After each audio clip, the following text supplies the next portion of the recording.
कहीं एक बाग है जिसमें हजारों फूल खिलते हैं, जहां पर इल्म का सूरज चमकता है।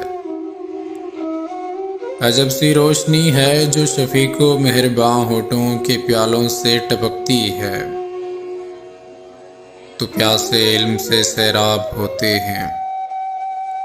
अजब सी रोशनी है, सोच को रोशन बनाती है। ज़हानत से भरी आंखें अंधेरे में चमकती हैं। कहीं एक बाग था जिसमें हजारों फूल खिलते रोशनी में खिलखिलाते थे। अंधेरों के पुजारी ताक में बैठे हुए थे, अपने अंदर के अंधेरे चेहरों पे मलकर इरादा रोशनी के कत्ल का लेकर दबे पांव चले आए।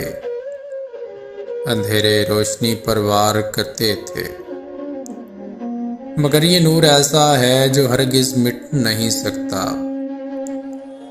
मेरे मसले हुए फूलों की खुशबू चार जानिब है।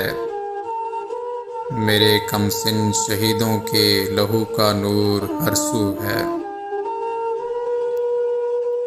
हमारे बाग के फूलों का मसला है, अंधेरों फैलती किरणों पे नन्ही कोपलों पे वार करते हो। सुनो, ये इल्म का सूरज बुझा सकते नहीं हो तुम। अंधेरों रोशनी आई है, अब जाने बचा सकते नहीं हो तुम।